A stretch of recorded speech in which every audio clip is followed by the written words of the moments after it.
Hello students, आज हम लोग बात करेंगे विडाल टेस्ट। विडाल टेस्ट जो हमारा नेक्स्ट क्लास है। विडाल टेस्ट ये एक ट्यूब एग्लूटिनेशन टेस्ट है जिसको हम लोग किसके लिए यूज करते हैं? एंटेरिक फीवर, एंटेरिक फीवर यानी कि टाइफाइड, एंटेरिक फीवर, टाइफाइड और पैराटाइफाइड। इस टेस्ट को डिटेक्ट करने के लिए हम लोग जो इस डिजीज को, टाइफाइड को डिटेक्ट करने के लिए हम लोग जो टेस्ट करते हैं वो है हमारा विडाल टेस्ट। एंटेरिक फीवर को डिटेक्ट करने के लिए हम लोग जो टेस्ट करते हैं वो है विडाल टेस्ट। एक ट्यूब एग्लूटिनेशन टेस्ट है, ट्यूब एग्लूटिनेशन टेस्ट। आप लोग देख रहे हो यहाँ पे लिखा हुआ GFIW। ये कोई टेस्ट का नाम नहीं है, ये है क्या? विडाल टेस्ट जो था उसको किसने डिस्कवर किया था? वो थे आपके जॉर्ज फर्डिनेंड आइसोडोर विडाल। इन्हीं के नाम पर ये टेस्ट का नाम पड़ा हुआ है विडाल टेस्ट। अब हम लोग बात करते हैं, ये ट्यूब एग्लूटिनेशन टेस्ट है। ये आपके प्रैक्टिकल पॉइंट ऑफ व्यू से और आपके डायग्नोस्टिक माइक्रोबायोलॉजी में बहुत ही इंपॉर्टेंट है। जब आप लोग का वाइवा होता है तो आपके सामने मल्टीपल ट्यूब्स रखी रहती हैं, कलरफुल ट्यूब रखी रहती हैं। देखा होगा आपने, करीब 20-25 पूरी ट्यूब्स का सेट रखा होता है। रो में टेस्ट ट्यूब रखी हुई होती हैं, पिंक कलर की और ब्लू कलर की मल्टीपल ट्यूब्स रखी रहती हैं। बच्चे उसको कंफ्यूज होते हैं देख के कि ये कौन सा टेस्ट है। तो अगर इस तरह की मल्टीपल ट्यूब्स रखी हुई हैं, पिंक कलर और ब्लू कलर की, तो इसका मतलब है वो कौन सा टेस्ट है? विडाल टेस्ट है, ट्यूब एग्लूटिनेशन टेस्ट। तो पूछा जाता है कि विडाल टेस्ट का प्रिंसिपल क्या है? ये एक ट्यूब एग्लूटिनेशन टेस्ट है। क्या है? Tube agglutination test. किसके लिए हम लोग ये टेस्ट यूज करते हैं? एंटेरिक फीवर, एंटेरिक फीवर को डिटेक्ट करने के लिए हम लोग विडाल टेस्ट परफॉर्म करते हैं। अब विडाल टेस्ट में हम लोग करते क्या क्या है, प्रोसीजर क्या है, वो हम लोग जान लेते हैं।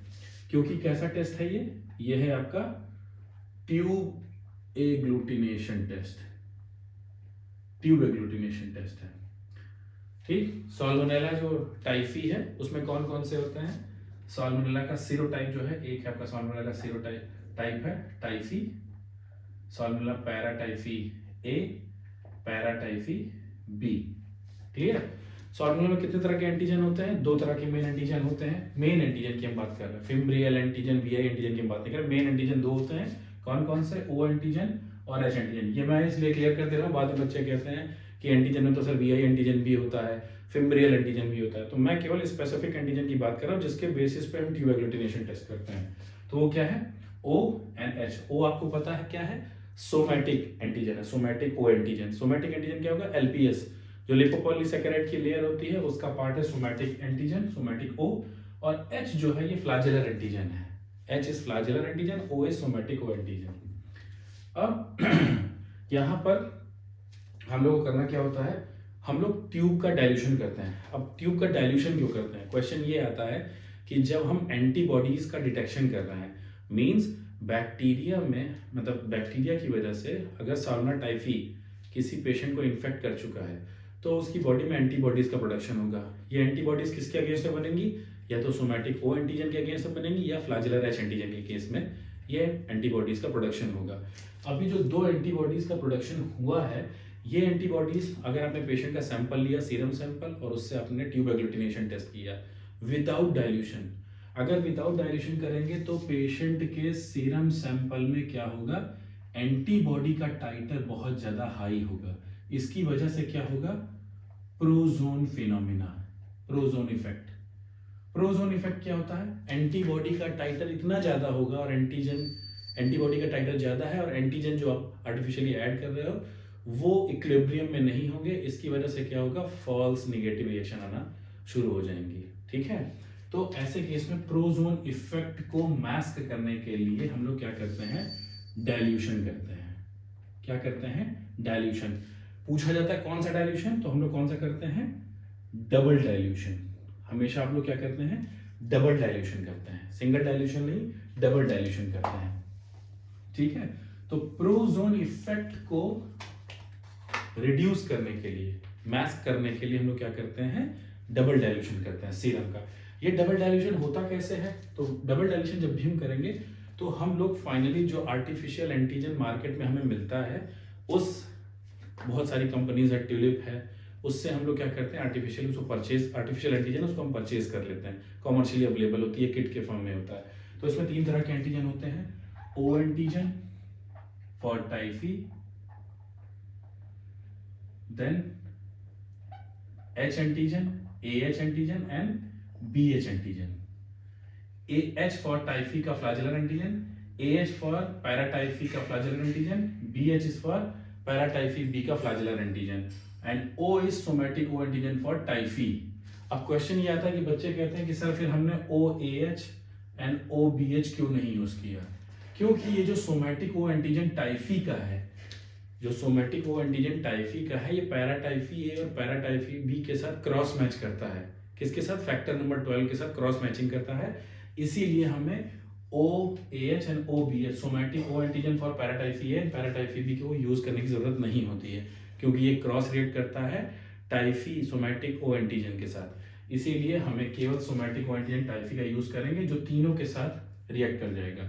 और H एंटीजन, क्योंकि ये H एंटीजन फ्लैजेलर एंटीजन जो होता है वो क्या होता है? सीरोटाइप स्पेसिफिक होता है, तो इसीलिए हमें इन तीनों को अलग अलग पैराटाइफी ए, पैराटाइफी बी और टाइफी के लिए फ्लैजेलर एंटीजन अलग से यूज करना पड़ता है। क्लियर? अब हम लोग डाइल्यूशन कैसे करेंगे?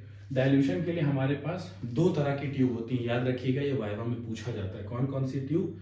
एक होती है ड्रायर्स ट्यूब और एक होती है Felix tube. Felix tube and dryers tube. जो फेलिक्स ट्यूब होती है, Felix tube, dryers tube and Felix tube. Felix tube जो होती है ये कैसी होती है? राउंड बॉटम ट्यूब होती है, राउंड बॉटम, इसका बॉटम जो होगा राउंड बॉटम होगा। और ड्रायर्स ट्यूब जो होती है वो कॉनिकल बॉटम ट्यूब होती है, कॉनिकल बॉटम ट्यूब। मतलब इसका बॉटम कैसा होगा? कॉनिकल शेप का होगा। तो कॉनिकल बॉटम ट्यूब कौन सी होगी? Dryers tube. फेलिक्स ट्यूब होगी राउंड बॉटम। ये क्वेश्चन पूछा जाता है, याद रखिए। ड्रायर्स ट्यूब किसके केस में हम लोग यूज करते हैं? ड्रायर्स ट्यूब हम लोग को जब डिटेक्ट करना होता है क्या? फ्लैजेलर एंटीजन, फ्लैजेलर एंटीजन यानी कि H। और फेलिक्स ट्यूब जो राउंड बॉटम ट्यूब होती है वो O antigen, somatic O antigen detect करने के लिए यूज की जाती है। सोमैटिक O एंटीजन को डिटेक्ट करने के लिए हम कौन सी ट्यूब यूज करेंगे? Felix tube. और फ्लैजेलर H एंटीजन को डिटेक्ट करने के लिए हम कौन सी ट्यूब यूज करेंगे? ड्रायर्स ट्यूब, जो कि कॉनिकल बॉटम होती है। ठीक है, ये दोनों चीज याद रखिएगा, ये पूछी जाती है वाइवा में कि जब हम लोग विडाल टेस्ट करते हैं तो कौन कौन सी ट्यूब का हम यूज करते हैं। दो तरह की ट्यूब होती है, Felix tube and dryers tube. अब हम सबसे पहले क्या करते हैं? पहली एक ट्यूब लेंगे, इसमें हम क्या करेंगे? 0.9 ml और 0.1 ml। 0.9 ml आपका नॉर्मल सलाइन होगा और 0.1 ml जिस पेशेंट का सीरम को टेस्ट करना है वो इसका सीरम होगा। तो ये टोटल कितना मिला के हो गया? 1 ml। क्लियर? 0.9 ml और 1, ये हमारा हो गया मास्टर सॉल्यूशन। ये मास्टर सॉल्यूशन हो गया। अब इससे हम अलग अलग डबल डाइल्यूशन बनाना शुरू करेंगे। ये हमारे पास अलग अलग ट्यूब हो गई। सब में हम क्या करेंगे? 0.5 ml, 0.5 ml, 0.5 ml, 0.5 ml, 0.5 ml, ये नॉर्मल सलाइन इसमें हम डाल देंगे, नॉर्मल सलाइन डाल देंगे। अब इसके बाद इस मास्टर सॉल्यूशन से 0.5 ml ट्रांसफर करेंगे पहली ट्यूब में, पहली, दूसरी, तीसरी, चौथी, पांचवी, पहली ट्यूब में हम इस मास्टर सॉल्यूशन से 0.5 ml ट्रांसफर करेंगे। आपको पहले ही पता है इस मास्टर सॉल्यूशन में 0.1 ml सीरम था और 0.9 ml नॉर्मल सलाइन था, तो ये डाइल्यूशन कितना हो गया था? 1:10। अब इस ऑलरेडी डाइल्यूटेड सैंपल है उसको हमने 0.5 ml नॉर्मल सलाइन में फिर से मिक्स किया। अब ये कितना हो गया टोटल? 1 ml। फिर यहां से हमने 0.5 ml ट्रांसफर किया इसमें, ये फिर कितना हो गया? 0.5 से 1 ml। फिर यहां से हमने 0.5 ट्रांसफर किया इसमें, ये कितना हो गया? 1 ml। फिर यहां से 0.5 ml इसमें ट्रांसफर किया, ये हो गया 1 ml। और यहां से हमने ट्रांसफर किया इसमें, ये हो गया 1 ml। यहां से 0.5 ml को हम डिस्कार्ड कर देंगे।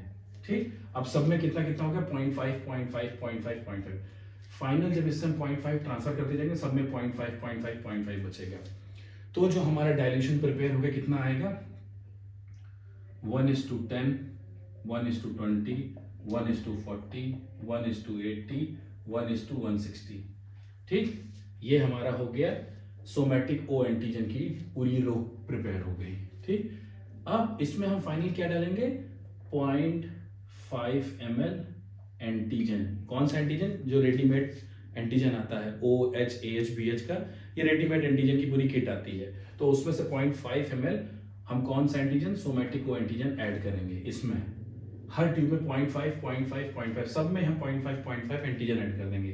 तो फाइनल जब हम एंटीजन को डाल रहे हैं तो एंटीजन को डालने के बाद हमारा सोल्यूशन और डाइल्यूट हो जाएगा और फाइनली जो हमारा फाइनल डाइल्यूशन बन के आ जाएगा, डबल डाइल्यूशन हो जाएगा। वो कितना हो जाएगा? 1:20, 1:40, 1:80, 1:160, 1:320। इस डाइल्यूशन को हम आगे बढ़ा सकते हैं, 640 तक भी कर सकते हैं, 640, 1280 आगे भी डाइल्यूशन हम प्रिपेयर कर सकते हैं। इसी तरह से हम क्या करेंगे? H के लिए, AH के लिए, BH के लिए हम इसी तरह से डाइल्यूशन बनाते चले जाएंगे। तभी आपको देखना पड़ता है कि जब आपके पास वाइवा में ट्यूब रखी होती है तो मल्टीपल ट्यूब्स रखी रहती हैं। तो ये O के लिए हो गया, सीरीज पूरी प्रिपेयर हो गई डबल डाइल्यूशन की। इसी तरह से हम H के लिए प्रिपेयर करेंगे, इसी तरह से AH के लिए और इसी तरह से BH के लिए।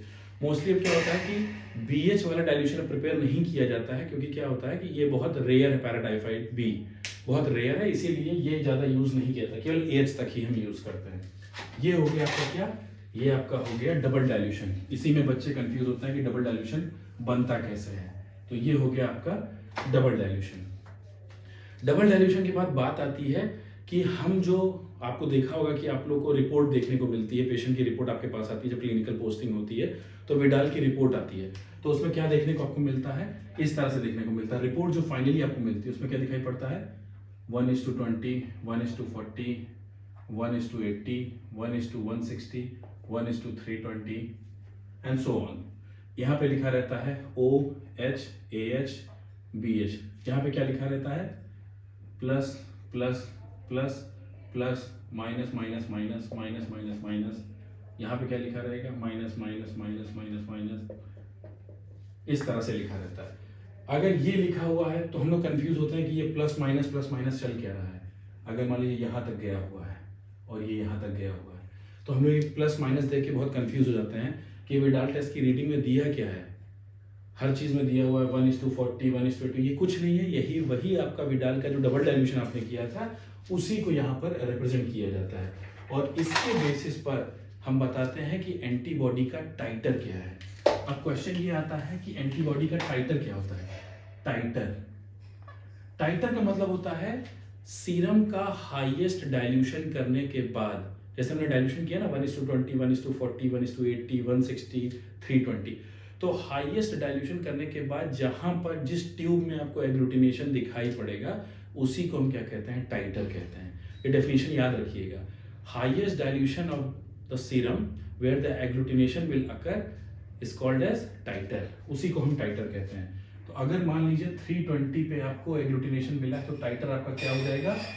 320, 1:320 इज योर फाइनल टाइटर। अगर यही चीज आपको कितने पे मिलती? 640 पे मिलती, तो आपका फाइनल टाइटर जहां पर एग्लूटिनेशन, ट्यूब में एग्लूटिनेशन देखने को मिलेगा उसी को हम क्या कहेंगे? टाइटर। अगर 320 पे नहीं मिला, 640 पे मिला, तो 640 हमारा फाइनल टाइटर होगा जो पेशेंट की रिपोर्ट में दिया जाएगा। अब क्वेश्चन ये आता है कि हम कैसे बताएंगे कि पेशेंट को इन्फेक्शन हुआ है कि नहीं। 1:80 भी पॉजिटिव है, 1:60 भी पॉजिटिव है, 1:20 भी पॉजिटिव है, तो बड़ी कंफ्यूजन क्रिएट हो जाती है किसको हम कंसीडर करें। तो इसके लिए आपको क्या पता होना चाहिए? इसके लिए आपको पता होना चाहिए what is base line titre. Base line titre क्या होता है? क्योंकि बहुत सारी डिजीज एंडेमिक होती हैं, जैसे इंडिया में बहुत सारी डिजीज एंडेमिक है। अगर कोई भी डिजीज पर्टिकुलर जियोग्राफिकल लोकेशन में, जियोग्राफिकल एरिया में या पॉपुलेशन में कॉन्स्टेंटली प्रेजेंट रहती है तो उसको क्या कहा जाता है? इट इज एंडेमिक कंट्री और एंडेमिक लोकेशन। ठीक है, तो एंडेमिसिटी जो होती है वो डिपेंड करती है कि कितनी कॉन्स्टेंटली, कितनी फ्रिक्वेंटली वो डिजीज वहां पर उस पॉपुलेशन में प्रेजेंट है। तो उसके बेसिस पे बेसलाइन टाइटर बनाया जाता है।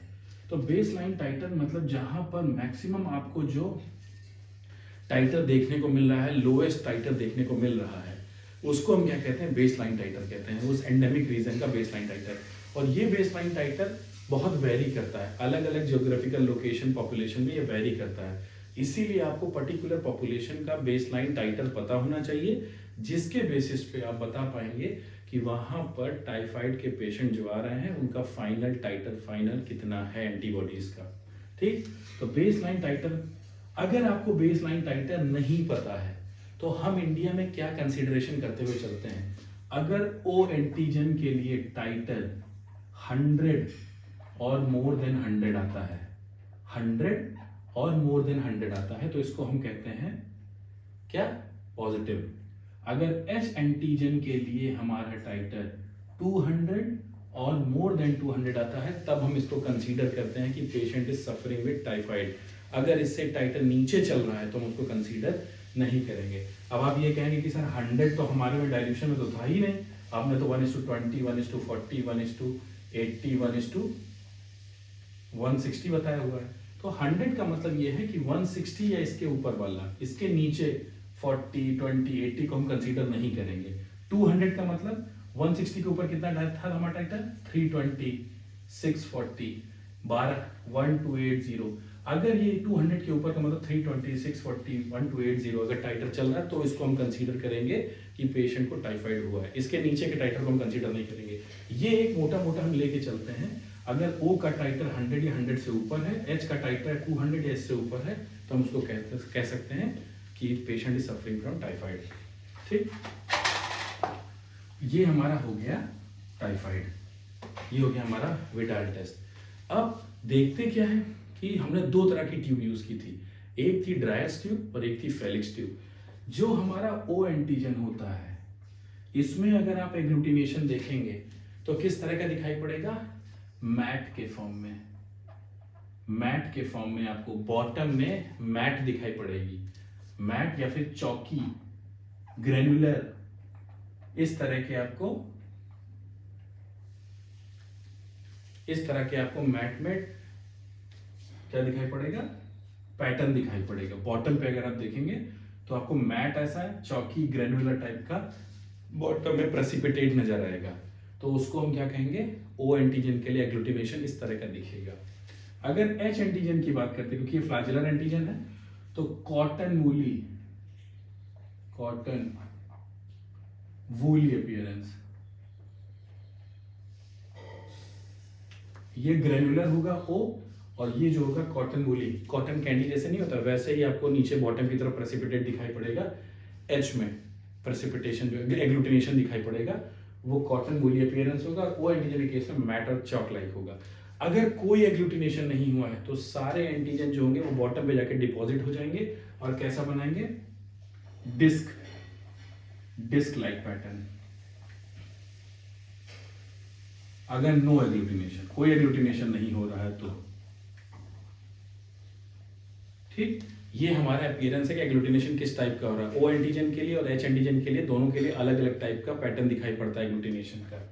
ठीक, इसके बाद क्या बात होती है, इसके बाद बात होती है कि जो रिएक्शन आपकी आ रही है उसमें फॉल्स पॉजिटिव और फॉल्स निगेटिव आने के चांस बहुत बढ़ जाते हैं।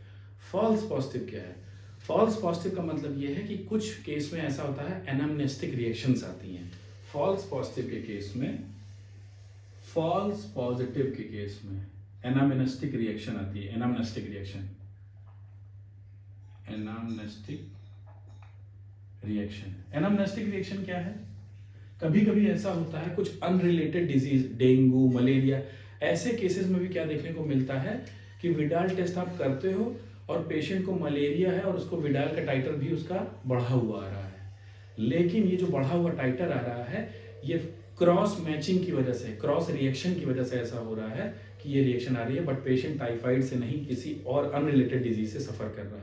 इसको हम एनामनेस्टिक रिएक्शन कहते हैं। ये वाइवा में पूछा जाता है कि एनामनेस्टिक रिएक्शन क्या हो सकती है। पहली, अनरिलेटेड डिजीज लाइक डेंगू और मलेरिया। सेकंड केस में क्या हो सकता है, फॉल्स पॉजिटिव के केस में, फॉल्स पॉजिटिव के केस में दूसरी चीजें क्या हो सकती हैं। पहला तो हो गया एनामनेस्टिक रिएक्शन, अगर पेशेंट को टीएबी वैक्सीन लगी हुई है, टीएबी वैक्सीन, ठीक है, टीएबी वैक्सीन होती है जो टाइफाइड, पैराटाइफाइड ए बी के केस में लगाई जाती है। अगर ये टीएबी वैक्सीन पेशेंट को लगी हुई है तो ऐसे केस में क्या होगा, सारे टाइटर OH, AH, BH सारे टाइटर बढ़े हुए मिलेंगे, बट पेशेंट को टाइफाइड नहीं हुआ है। टीएबी वैक्सीनेशन के बाद ये तरह अगर आप विडाल टेस्ट करते हो तो आपको इस तरह का टाइटर देखने को मिल सकता है। ये भी आपका फॉल्स पॉजिटिव के केस में आ सकता है। तीसरा केस क्या हो सकता है? तीसरा केस, टीएबी वैक्सीन उसको हो चुकी है, एक है उसको अनरिलेटेड डिजीज है, उससे रिलेटेड डिजीज नहीं है, मलेरिया डेंगू हो रखा है, क्रॉस रिएक्शन होने की वजह से भी क्या हो रहा है, फॉल्स पॉजिटिव आपको देखने को मिल रहा है। अब आता है हमारा false negative. False negative, false negative के केस में क्या हो सकता है, क्योंकि जो आपकी एंटीबॉडीज O और H के लिए बनती हैं, ये एंटीबॉडीज क्या होती हैं, पहले वीक के बाद, आफ्टर 1 वीक इसका फॉर्मेशन होना स्टार्ट होता है। तो 1 वीक से पहले अगर आपने 7 दिन से पहले अगर आपने पेशेंट का सीरम सैंपल ले लिया और आपने अगर टेस्ट परफॉर्म कर दिया तो आपको क्या मिलेगा, टेस्ट निगेटिव मिलेगा। बट पेशेंट टाइफाइड से सफर कर रहा है, क्योंकि आपने सैंपल 1 वीक से पहले ले लिया है, इसकी वजह से आपको टाइटर नहीं दिखाई पड़ रहा है, इसी एंटीबॉडीज का टाइटर नहीं देखने को मिल रहा है, तो इसको हम क्या कहेंगे, फॉल्स नेगेटिव। अगर फर्स्ट वीक में आपने सैंपल ले लिया है, फर्स्ट वीक में। सेकंड क्या हो सकता है, अगर लास्ट वीक में, थर्ड और फोर्थ वीक के बाद आपने सैंपल ले लिया है, फोर्थ वीक के बाद बहुत लेट कर चुके हैं, अब क्या होगा, टाइटर गिरना शुरू हो गया एंटीबॉडी का, तब भी आपको फॉल्स नेगेटिव रिएक्शन देखने को मिलेगी। तीसरा, कैरियर स्टेज में, जो पेशेंट कैरियर होते हैं उनके स्टेज में भी आपको फॉल्स नेगेटिव रिएक्शन देखने को मिल सकती है। ठीक है, तो ये सारा हमारा हो गया फॉल्स पॉजिटिव और फॉल्स नेगेटिव का केस हो गया हमारा। ऐसे केस में क्या होगा आपको, फॉल्स नेगेटिव। एक चीज मैं शायद इसमें भूल रहा था, जो मैं बताना आपको भूल गया था, तीसरा है, अगर फिम्ब्रियल एंटीजन का कंटामिनेशन हो जाता है एंटीजन, फ्लैजेलर एंटीजन के साथ, अगर फिम्ब्रियल एंटीजन का कंटामिनेशन हो सकता है तो फॉल्स पॉजिटिव रिएक्शन आ सकती है, बिल्कुल संभव। फिर क्या होगा, अदर एंटेरोबैक्टीरियसी ग्रुप का जो बैक्टीरिया का इन्फेक्शन होगा वो भी इससे केस में पॉजिटिव आना शुरू हो जाएगा। ठीक है, क्योंकि क्रॉस मैचिंग होने लगी। फिम्ब्रियल एंटीजन नॉन स्पेसिफिक होता है, बहुत सारों के साथ क्रॉस, एंटेरोबैक्टीरियसी के बहुत सारे बैक्टीरियल स्पीशीज के साथ क्रॉस रिएक्ट करता है। इसीलिए अगर फिम्ब्रियल एंटीजन का कंटामिनेशन बैक्टीरियल फ्लैजेलर एंटीजन के साथ, सस्पेंशन जो रेडीमेड प्रिपेयर होकर आता है उसमें अगर फिम्ब्रियल एंटीजन का कंटामिनेशन हो गया तो फॉल्स पॉजिटिव रिएक्शन आपको देखने को मिल सकती है। फॉल्स नेगेटिव में पहले वीक में अगर आप सैंपल ले रहे हो तो आपको फॉल्स नेगेटिव मिलेगा, लास्ट वीक में ले रहे हो जब एंटीबॉडी का टाइटर गिरना शुरू हो गया है तब आपको फॉल्स नेगेटिव मिलेगा कैरियर स्टेज में।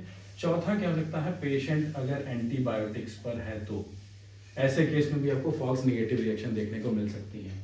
अब कौन सी बात आती है कि हम इसको कंसीडर कैसे करें कि कौन सा ट्रू पॉजिटिव है, कौन सा ट्रू नेगेटिव है। अगर सबसे इंपॉर्टेंट चीज आपको बता रहा हूँ, इसको हमेशा ध्यान रखिए, जब आपकी क्लिनिकल पोस्टिंग होगी, आपके सामने रिपोर्ट आएगी तो उसमें आप इंटरप्रेट कर सकते हैं। कभी भी सिंगल टेस्ट का कोई भी वैल्यू नहीं होती, सिंगल टेस्ट की कोई वैल्यू नहीं है। विडाल टेस्ट में बताया जा चुका है, सिंगल टेस्ट की कोई वैल्यू नहीं है। आपको हमेशा क्या करना होगा, डबल बार टेस्ट करना पड़ेगा। कैसे, आपको क्या देखना है, 4-फोल्ड राइजिंग टाइटर, ये सबसे इंपॉर्टेंट वर्ड हम बोल रहे हैं, 4-फोल्ड राइजिंग टाइटर। अगर 4 गुना टाइटर आपको देखने को मिल रहा है बढ़ा हुआ, किसमें, पेयर्ड सेरा में, पेयर्ड सेरा में। ये पेयर्ड सेरा क्या है, पहला आपने फर्स्ट वीक में सैंपल लिया, फर्स्ट वीक में क्या, पेशेंट को फीवर स्टार्ट हो उसके 7वें 8वें दिन के बाद 7-8 डेज पे आपने पेशेंट का सैंपल लिया, उस समय क्या होगा, एंटीबॉडीज बनना शुरू हो चुकी होंगी। पहले 7 दिन, जब पहला 7 दिन खत्म होने वाला होगा तो एंटीबॉडीज का टाइटर बढ़ना शुरू होगा। आपने सैंपल लिया, आपने विडाल टेस्ट किया, विडाल टेस्ट में आपको क्या देखने को मिला, टाइटर आपको मिला 1:320 या आपको मिल गया 1:640। इसको देख के खुश मत हो जाइए कि आपने डिटेक्ट कर लिया, आपको पेशेंट को टाइफाइड हो रखा है।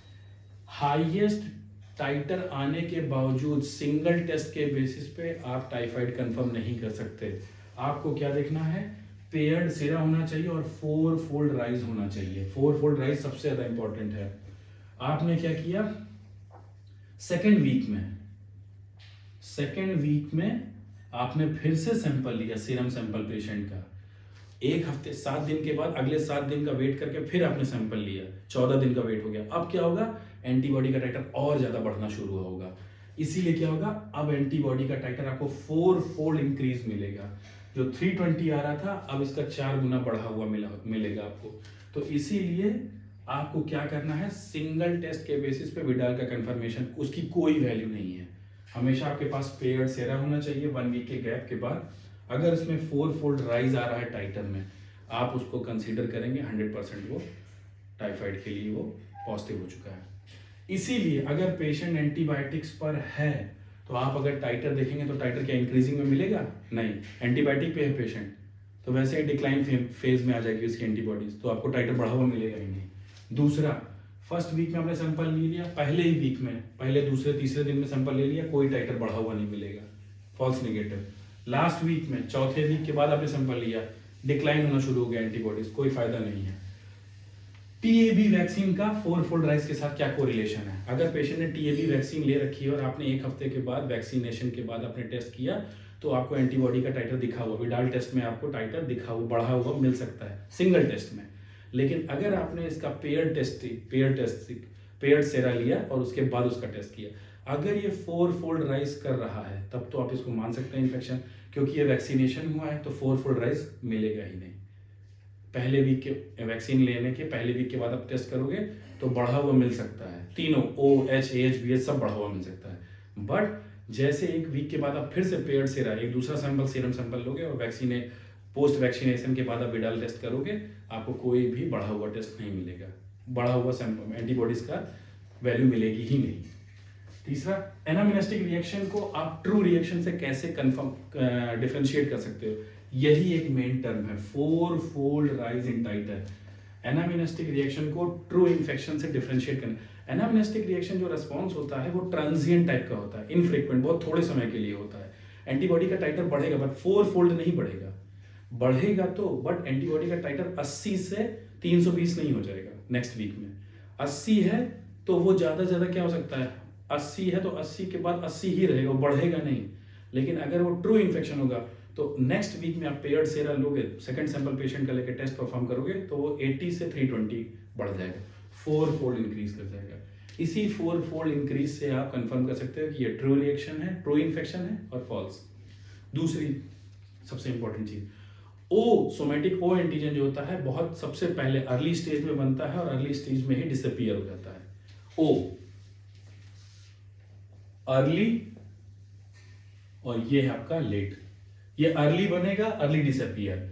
एच जो होगा वो लेट में बनेगा और लेट में डिसअपीयर होगा। एच फ्लैजेलर एंटीजन है, हाईली प्रोटीनेशियस है, तो इसीलिए प्रोटीनेशियस होने के बाद हाईली इम्यूनोजेनिक है, बहुत ज्यादा एंटीबॉडी का प्रोडक्शन करेगा, तो इसीलिए लेट में बनेगा। इसके लिए एंटीबॉडी का प्रोडक्शन लेट में होगा और लेट में बन के लेट में ही डिसअपीयर होता है।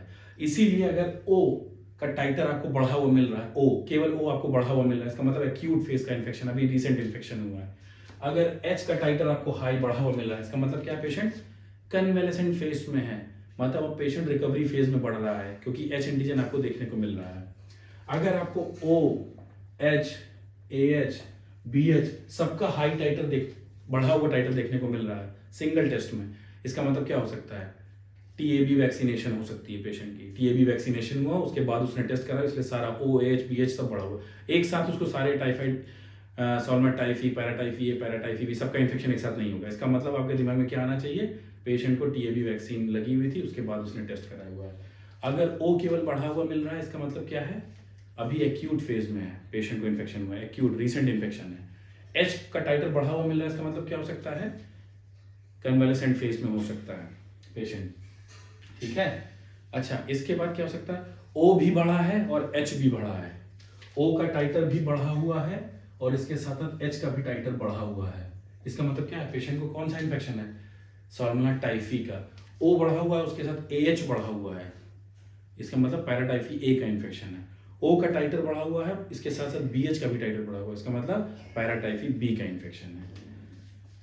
ये हो गया आपका विडाल टेस्ट। विडाल टेस्ट बहुत इंपॉर्टेंट है। विडाल टेस्ट आपका जब थ्योरी पेपर होता है तो थ्योरी पेपर में भी कभी कभी विडाल टेस्ट पूछ लिया जाता है, या डायग्नोसिस आ जाती है इंटेरिक फीवर की, तो उसमें आपको विडाल टेस्ट के बारे में जरूर लिखना है। और विडाल टेस्ट बहुत ज़्यादा एक्सप्लेन नहीं करना है, अगर क्वेश्चन के मार्क्स पे डिपेंड करता है कि आपको कितना उसको लिखना है।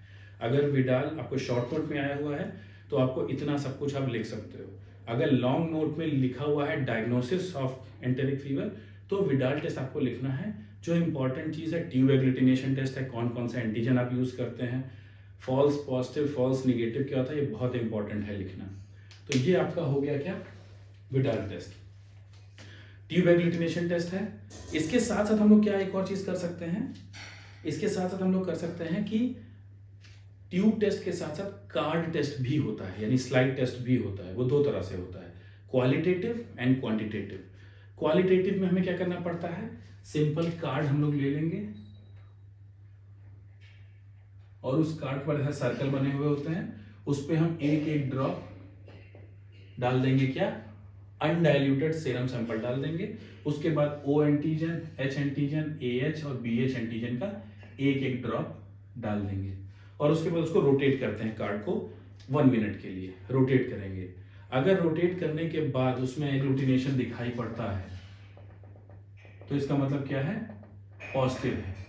ठीक, अलग अलग, ओ के लिए अलग, एच के लिए अलग, ए एच के लिए अलग, बी एच के लिए अलग, इस तरह से हम कार्ड पे अलग अलग करते हैं। ओ के लिए, एच के लिए, ए एच के लिए और इसी तरह से बी एच के लिए अलग अलग हम लोग रो बना के टेस्ट करते हैं। ये क्वालिटेटिव टेस्ट। अगर एग्लूटिनेशन आ गया इसका मतलब पॉजिटिव है। बट टाइटर कितना है, इसके लिए फिर आपको क्या करना पड़ेगा, सीरम सैंपल को डाइल्यूट करना पड़ेगा। कैसे, 80 microlitre, 40 microlitre, 20 microlitre, 10 microlitre and 5 microlitre. इतना सैंपल हम डाइल्यूट करके कार्ड पे सैंपल को ले लेंगे और उसके बाद उसमें एंटीजन का सैंपल डालेंगे। जिस पर्टिकुलर डाइल्यूशन पे आपको एग्लूटिनेशन दिखाई पड़ेगा उसके रेस्पेक्ट में आप उसका टाइटर दे सकते हो। इसमें टाइटर कितना हो जाएगा, 1:20, ये 1:40, 1:80, 1:160, 1:320। इस तरह से आप क्वांटिटेटिव कर सकते हो। ये था केवल क्वालिटेटिव और ये हो गया क्वांटिटेटिव। जब डाइल्यूशन करना शुरू कर देंगे तो वो क्वांटिटेटिव टेस्ट हो जाएगा। विडाल टेस्ट में जब आप इस तरह से, अब मैंने आपको बता ही दिया, विडाल टेस्ट में आपके पास दो तरह की ट्यूब होगी, एक होगी ड्रायस ट्यूब, एक होगी फेलिक्स ट्यूब। फेलिक्स ट्यूब जो तुम्हारी होती है वो किसके लिए होती है, ओ सोमैटिक ओ एंटीजन के लिए होती है। ड्रायस ट्यूब जो होती है फ्लैजेलर एच एंटीजन के लिए होती है। ड्रायस ट्यूब कॉनिकल बॉटम वाली होती है, फेलिक्स ट्यूब राउंड बॉटम वाली होती है। सबसे पहले हम डाइल्यूशन बनाएंगे, डाइल्यूशन के बाद फाइनल 0.5 ml एंटीजन डालेंगे। एंटीजन अलग अलग कलर के होते हैं, सोमैटिक वाला पिंक कलर का होता है और आपका जो फ्लैजेलर वाला होता है वो ब्लू कलर का होता है। वो कलर आप अपने जो किट आपको प्रोवाइड करिए वो उस पर डिपेंड करता है, आप नहीं चूज कर सकते हो। वो किट जो रेडीमेड बना के आती है एंटीजन की, उससे पता चल जाता है कि सोमैटिक का कलर ओ एंटीजन का क्या कलर है और फ्लैजेलर एंटीजन एच का क्या कलर है। इसके बाद ये पूरी ट्यूब का रैक जो होता है उसको हम इंक्यूबेट करते हैं। कितने डिग्री सेंटीग्रेड पर, 37 डिग्री सेंटीग्रेड पर इंक्यूबेटर में हम इंक्यूबेट कर देते हैं। कुछ बुक्स में ये भी देखने को मिलता है कि वाटर बाथ में इंक्यूबेट कर दी, वाटर बाथ में हम इंक्यूबेट कर सकते हैं। कुछ जगह पे देते हैं कि इंक्यूबेटर में हम उसको इंक्यूबेट कर सकते हैं। ओवरनाइट इंक्यूबेशन करेंगे, मॉर्निंग में ट्यूब को सारा पूरा रैक निकाल के बाहर रखेंगे और एक एक ट्यूब को बिना डिस्टर्ब किए, सस्पेंशन को बिना शेक किए, बहुत ज़्यादा उसको एजिटेट नहीं करेंगे, उठा के और ट्यूब के नीचे हम एग्लूटिनेशन रिएक्शन देखते हुए चले जाते हैं। तो जिस जगह पर हाईएस्ट डाइल्यूशन पे जहां पर आपको एग्लूटिनेशन दिखाई पड़ता है उसको हम क्या कहते हैं, टाइटर कहते हैं। ये आपका विडाल टेस्ट का प्रिंसिपल है, ये इसका प्रोसीजर है। False positive reaction, false negative reaction क्या होती हैं ये आपको पता